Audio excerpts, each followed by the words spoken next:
Eclectic Productions.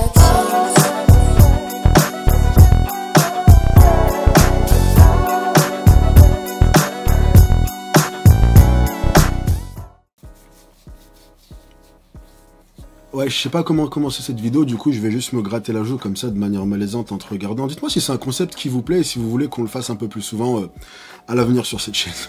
Nashbetim, bonjour et bienvenue dans ce qui sera certainement le highlight de ta journée, hein. Je vais bien entendu parler de ma vidéo. Alors, avant de commencer la vidéo, si tu n'es pas abonné, j'apprécierais fortement un abonnement de ta part, voire même une activation de la cloche des notifications pour ne rater aucune vidéo. Et à la fin, si tu aimes ce que tu as vu, eh ben, je vais t'inviter à mettre éventuellement un like et à me faire peut-être un coucou en commentaire. Comme ça. Alors du coup, vidéo en réaction à une de vidéos récentes que j'avais fait sur le cas Foodie Beauty, pour ceux qui se rappellent pas, ben, je mettrai le lien en description. Ouais, parce qu'en fait, j'ai atteint un point de vanité tellement prononcé que maintenant je fais des réactions à mes propres trucs. Donc du coup, aujourd'hui, Nashbefit va réagir à une vidéo de Nashbefit. Beaucoup de gens, lorsque je l'ai sorti, se sont concentrés sur l'exemple que j'ai pris, c'est-à-dire Foodie Beauty, alors que, à mon sens, c'était simplement... Je prenais cette personne pour illustrer un phénomène qui est plus global, c'est-à-dire les mukbangs. Du coup, eh ben on va faire un pas en arrière, si tu veux, et on va venir analyser le phénomène des mukbangs. Petite parenthèse qui a rien à voir, mais je trouve que ce mot, il a une classe, mukbang. Tu sais, on dirait une prise de catch, genre ouais, il l'a assommé avec un mukbang. Du coup, ne m'en veux pas si, au cours de cette vidéo, je dis mukbang beaucoup. Et donc, si tu me connais un petit peu, eh ben tu sais que j'aime expliquer les termes que j'emploie, comme ça on est un peu tous sur la même longueur d'onde, hein, sur on the same page, comme ils disent outre-Atlantique, tu vois. Ben, on va expliquer les mukbangs. Alors, si tu veux, les mukbangs, c'est, si tu veux, je dis beaucoup si tu veux aujourd'hui. Un créateur de vidéo va tout simplement venir se filmer en train de manger des quantités astronomiques de nourriture. Voilà.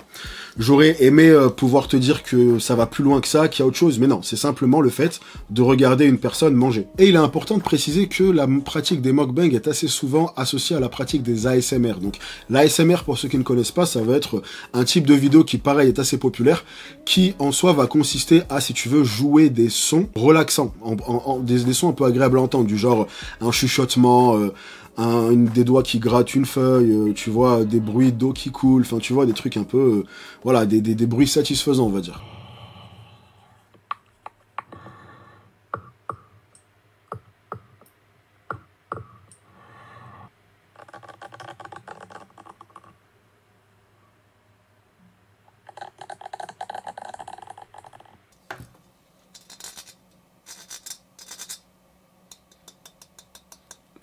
Est-ce que t'es détendu là? Elle me laisse plus jamais refaire ça. Mais on va dire que la version réseau des mukbangs est apparue en 2009 en Corée. Et aussi bizarre que ça puisse paraître, eh ben, à l'époque où c'est apparu, ça répondait à un véritable problème. En fait, si tu veux, la Corée, il faut savoir que c'est un pays pour qui, culturellement, le moment du repas, en fait, c'est un moment qui est super important. Tu vois, c'est un moment qui est censé être convivial.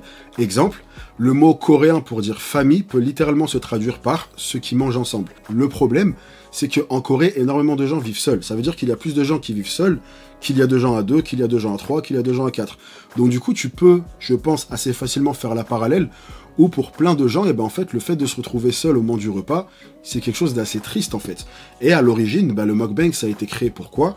Pour que les gens qui vivent seuls, et qui du coup ne voulaient pas avoir des repas qui soient tristes, se connectaient sur une chaîne d'un streamer mukbang, mettaient l'ordinateur en face d'eux, mangeaient, et si tu veux, eh ben, avaient un peu cette impression d'avoir quelqu'un qui mangeait avec eux, en fait. Pour certains, ça paraîtra bizarre, pour d'autres non, mais en tout cas, on peut pas nier que à ce moment-là, eh ben, ça a répondu à une véritable demande, en fait. Et si tu veux, ça a commencé à prendre en popularité, et tellement en popularité qu'il y a React, qui est une chaîne américaine qui a pour concept, en fait, si tu veux, de prendre des influenceurs, des youtubeurs américains, de leur montrer quelque chose, et de montrer leur réaction, en fait. Et c'est une chaîne qui est très populaire.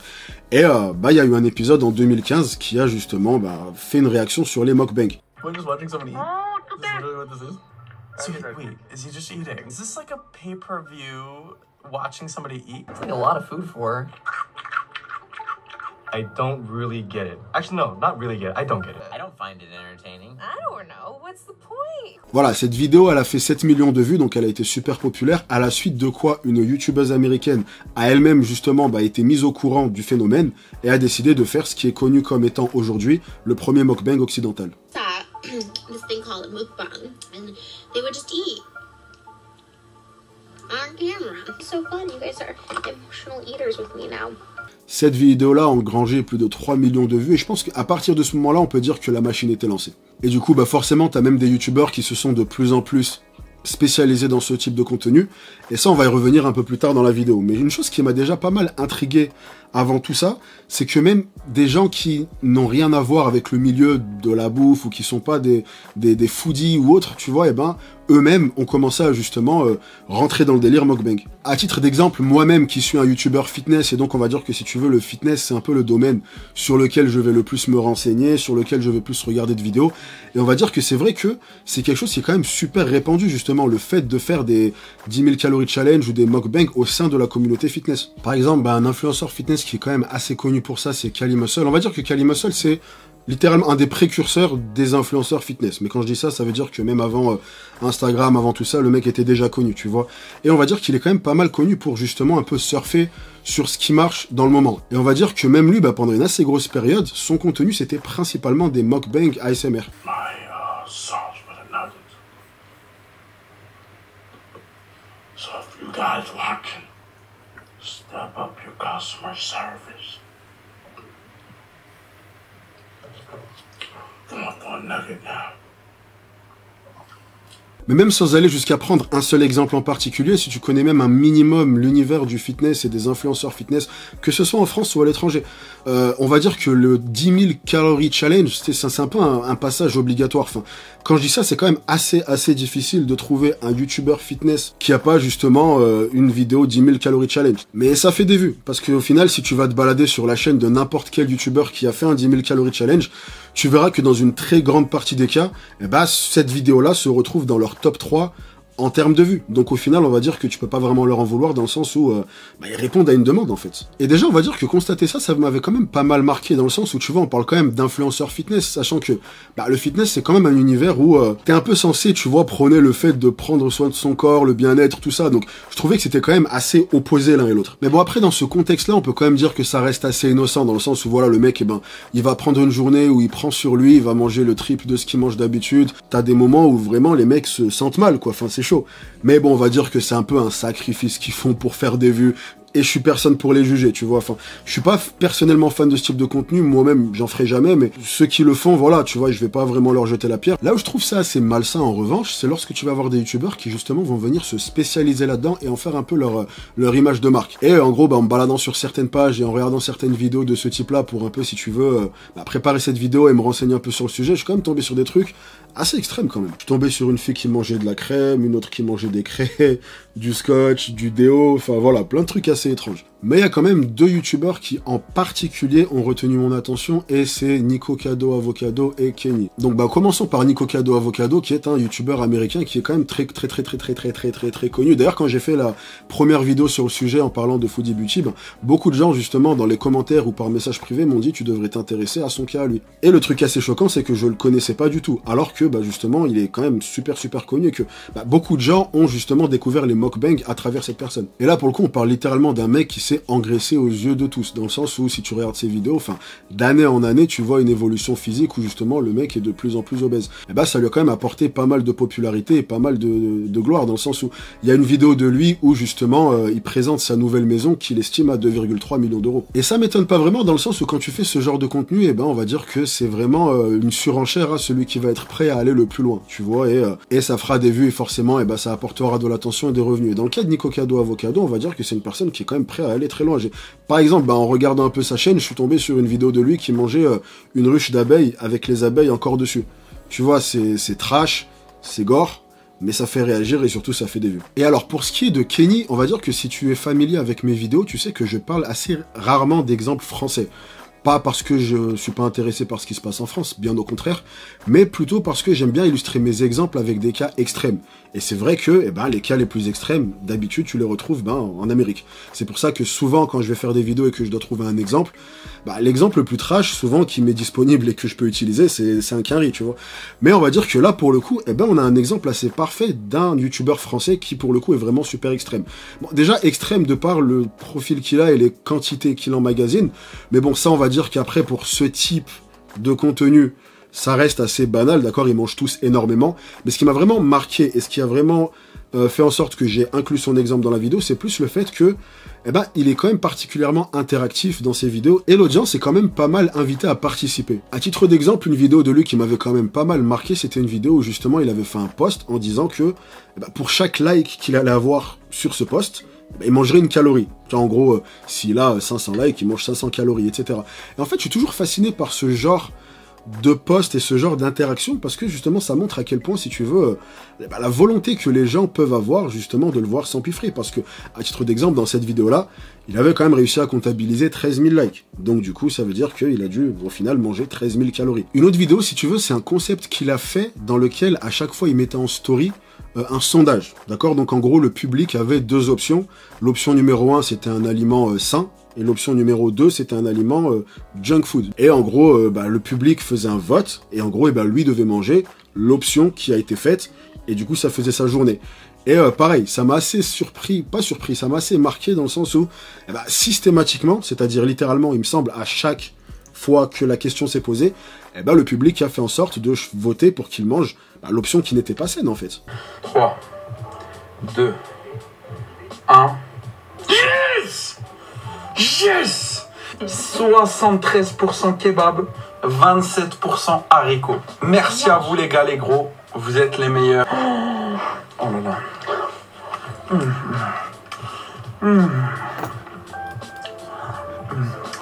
Et en allant dans les commentaires, voilà, justement, à part quelques personnes bienveillantes, tu vois que la plupart des gens sont quand même dans la surenchère et sont un peu là en train de l'encourager. Ouais, putain, c'est un truc de fou, faut que tu fasses encore plus. Et voilà, on va dire que cet exemple en particulier, je l'ai quand même trouvé assez glauque et assez triste, mine de rien, dans le sens où, voilà, c'est encore un exemple encore plus parlant d'avoir une audience qui est justement un peu complice de ce truc, tu vois. Une autre qui m'a pas mal marqué, alors elle, ça fait très longtemps qu'on m'en parlait et qu'on me disait il faut que tu regardes, et à chaque fois j'y pensais pas, et là du coup ça a été l'occasion, donc je suis allé regarder, c'est Amberlynn Reid. Donc Amberlynn Reid, pour le coup, son exemple, elle m'a pas mal marqué pour une raison principale, qui est qu'à la base, elle s'est lancée sur YouTube pour partager sa perte de poids. Elle avait créé une chaîne à l'origine où justement, elle expliquait, voilà, vous allez m'accompagner dans mon aventure, je vais me battre contre l'obésité et justement essayer de perdre du poids. Et on va dire que le truc, il s'est pas passé comme prévu. Clairement, on va dire que si tu veux, elle a fini par faire l'inverse total, c'est-à-dire se retrouver à publier du contenu food porn. Et tout ça pour se solder par un cancer de l'utérus, sachant que l'obésité est un facteur déclencheur de ce cancer-là. À ce compte-là, tu dirais que n'importe quelle personne relativement saine d'esprit se dirait ok, il faut peut-être que j'arrange un peu la situation. Non, Amberlynn Reid, elle a continué à faire des vidéos exactement du même type, et elle a continué le food porn et les mukbangs, tout en sachant que ça peut se comprendre lorsque tu sais que malheureusement elle est un peu coincée, dans le sens où elle a un peu construit son image autour de ça, et que ses revenus en dépendent en fait. Et disons que quelque chose que j'avais pas tant fait que ça sur les vidéos précédentes, c'était parler de l'impact que cette vidéo-là peut avoir sur le public, parce qu'en soi j'avais beaucoup parlé sur le fait que les gens qui faisaient ce type de contenu littéralement étaient en train de prendre une voiture et de foncer contre un mur à 200 km/h, tu vois. Et c'est vrai que en gros, c'est assez simple et assez facile d'exposer le fait que ces personnes-là sont littéralement en train de se suicider aux yeux de milliers, voire millions de personnes, tu vois. Ça, je pense que on peut à peu près être tous d'accord là-dessus. Mais un truc qu'on dit moins et qui est peut-être un peu plus dur à voir, c'est le fait que ça peut avoir également un impact sur le public. Premièrement, et là c'est assez inattendu, mais écoute-moi jusqu'à la fin, mais d'un point de vue sexuel. Et là, qu'est-ce que tu me dis, sexuel, on parle de bouffe. Écoute, bon, déjà, pas mal de gens savent qu'il y a un parallèle qui est assez régulièrement fait entre la nourriture et le sexe, et si tu veux, ce que pas mal d'études ont montré vis-à-vis de ce type de contenu, c'est qu'il pouvait particulièrement contribuer à créer des déviances sexuelles où, pour te la donner en mille et te faire ça de manière brève et concise, des gens n'arrivaient plus à kiffer s'il n'y avait pas de bouffe dans le truc en fait. He showed me the women that he's following on YouTube. He claimed that he was paying these women for specific content and he didn't need me anymore because these women were satisfying him sexually. Et on va dire que c'est un peu une débouchée facile pour les mukbangers. C'est pour ça que beaucoup de personnes qui justement proposent du contenu mukbang tel que Nikocado Avocado, tel que Amberlynn Reid, beaucoup de ces personnes-là ont justement ouvert un compte OnlyFans. Et c'est pour ça que sur pas mal de ces vidéos-là, justement, le truc a un peu évolué en une sorte de vidéo aguicheuse où t'en avais qui faisaient en sorte de bouffer en faisant des regards et des bruits suggestifs. You guys understand how amazing this is.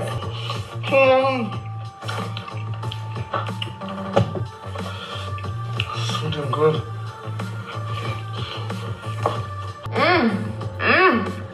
T'en avais qui essayaient de rentrer le plus gros morceau de bouffe dans leur bouche en regardant de manière sexy. Je sais pas, il y a quoi de sexy en voyant une personne qui a une part entière de pizza dans la bouche, mais chacun son truc. Autre conséquence, ça va être au niveau de la qualité perçue de la nourriture que tu consommes. Et en gros, ça c'est pas quelque chose qui est nouveau, ça s'appelle le food porn. Food porn, c'est littéralement traduit mot pour mot du porno de la nourriture, qui est en gros le fait de prendre un aliment et de le présenter sous le plus beau jour possible. En fait, c'est un peu du mannequinat pour de la bouffe. Et c'est vrai que si tu te penches sur les vidéos qui présentent de la nourriture, tu vois les publicités pour de la bouffe, du chocolat, pour n'importe quel aliment, et ben tu vois que souvent c'est beau, il y a des belles couleurs, c'est coulant, le truc, l'aliment il est lisse, on dirait qu'il sort d'une usine, tu vois, et en soi, si tu te renseignes un peu sur comment ces vidéos-là sont faites, c'est pas étonnant, parce que il y a littéralement des équipes de tournage qui sont mobilisées, il y a des jeux de lumière, parfois il y a de la peinture qui est utilisée, ou tu vois, pour recréer certaines couleurs qui en fait ne sont même pas un aliment, etc. Et la conséquence de ça, peut-être que la nourriture que tu vas manger dans la vraie vie, dans la vie de tous les jours, peut finalement te paraître un peu fade en comparaison, et donc la conséquence de ça, c'est que tu risques de te retrouver justement dans des extrêmes pour pouvoir retrouver cette même satisfaction. Tu sais, on peut faire un peu une parallèle avec le fait que tu vois certains corps que tu peux voir sur les réseaux peuvent justement te pousser à trouver toi ton propre corps qui de base est bien, médiocre, justement parce que t'es tellement bombardé de corps parfaits que toi au final, tu te retrouves un peu à te dire en fait je suis nul. Et au-delà de ça, tu as le vice du truc en fait, tu sais que ce que tu regardes c'est pas bien dans le sens où t'es littéralement en train de regarder une personne mettre fin à petit feu à ses jours, tu vois. Et on va dire qu'au même titre qu'un accident de voiture, c'est trash, c'est gore, mais tu peux pas t'empêcher de regarder. Et donc, ce genre de vidéo va contribuer à justement donner un peu à la bouffe ce côté extrême, tu vois, dont on n'a pas vraiment besoin, enfin. Tu vois, ce côté un peu de surenchère de quel va être l'aliment le plus funky, quelle va être la plus grosse quantité, enfin, tu vois, je pense que en soi, la relation des gens avec la nourriture, elle est déjà assez bousillée pour justement avoir besoin de se retrouver dans des extrêmes qui sont présentés dans ce type de vidéo. Et tu vois, on va dire que ça, après, ça va un peu contribuer à ça, dans le sens où moi-même qui ai fait du sport toute ma vie, qui suis habitué à suivre des diètes et qui suis réglé comme une horloge et ce que tu veux, quand je vais voir une vidéo comme ça, la première envie que je vais avoir, c'est de me taper une pizza. Et ça, c'est pas juste une théorie, t'as plein d'études qui montrent justement qu'il y a un lien très fort entre le fait de voir de la nourriture et avoir envie de manger de la nourriture. Ça, après, je pense que c'est assez simple à s'en rendre compte. Enfin, si c'était pas le cas, je pense que l'industrie de l'alimentation, elle paierait pas des milliers, voire des millions d'euros des fois, pour justement mettre en place des publicités dans lesquelles tu vois de la bouffe. Et un truc encore plus puissant qui est démontré par ces études, c'est que cet effet-là marche même en l'absence de faim. Ça veut dire que tu n'as même pas besoin d'avoir faim pour que le fait de voir de la nourriture te donne envie de manger. Et voilà, je pense que ça englobe pas mal ce que je voulais dire. Tu vois, je pensais... Cette vidéo-là, elle est quand même relativement importante parce que si tu veux, j'avais peur de donner la mauvaise information avec ma vidéo précédente, ou justement avoir des gens qui pensaient que c'était simplement une seule personne dont il était question, alors qu'en réalité, on a affaire à un phénomène global qui touche justement beaucoup de gens. Après, je vais pas essayer de dramatiser la situation, ça veut dire que c'est pas dit qu'il y a un risque, mais il est possible qu'il y ait un risque, tu vois, donc je pense que ça reste important d'en parler. Tu vois, par exemple, pour faire une parallèle, c'est au même titre que tu peux boire un verre d'alcool de temps en temps et du coup la vie suit son cours et il n'y a rien de mal qui se passe. À côté de ça, tu peux avoir un mec du coup qui finit alcoolique et l'alcool a détruit sa vie. Tu vois, vous avez bu le même truc mais ça n'a pas eu le même effet. Donc voilà, je pense que c'est important de prévenir quand il y a un risque, surtout quand le risque te saute pas aux yeux d'entrée de jeu. Et ça, pour t'en rendre compte, je t'invite à simplement regarder les commentaires sous n'importe quelle vidéo. Et je pense que mine de rien, rien que la section des commentaires de ces vidéos-là, elle te donne quand même une assez bonne... idée de la psychologie derrière le truc, et personnellement je trouve ça quand même assez perturbant. Voilà. Du coup, j'ai fini de donner mon avis. Ce que j'aimerais maintenant, c'est que toi tu me donnes le tien. Mais avant ça, ce que j'aimerais quand même préciser, qui est assez important, c'est que si tu en es encore là à ce stade de la vidéo, c'est que tu es extrêmement sexy, d'accord? Et si c'est le cas, j'aimerais que tu commentes mukbang. Pourquoi? Parce que au début de la vidéo, j'ai dit que j'allais le dire beaucoup, et en fait, je suis en train de me rendre compte que je l'ai pas assez dit, tu vois, et du coup, j'ai pas vraiment... si tu veux donner sa valeur à ce mot, comme j'aurais dû. Donc du coup, ce que j'aimerais, c'est qu'il y ait plein de mukbang aux commentaires. Donc du coup, si tu es encore là, commente mukbang. En tout cas, j'espère que la vidéo t'a plu. Moi, j'ai beaucoup aimé faire cette vidéo. Donc si elle t'a plu, ce que j'aimerais que tu fasses, c'est que tu mettes un like, puis que tu me donnes mon coucou, comme je te l'avais dit tout à l'heure. Et puis éventuellement, si tu peux partager la vidéo à tes potes aussi, ça peut être pas mal. Comme ça, ils me découvriront, quoi. Voilà. Et ensuite, je pense que j'ai à peu près fait le tour de la question. Il est donc pour moi le temps de te dire au revoir. Je te laisse donc sur ces belles paroles. Ne lâche rien et, bien entendu, comme d'habitude, soyez sexy.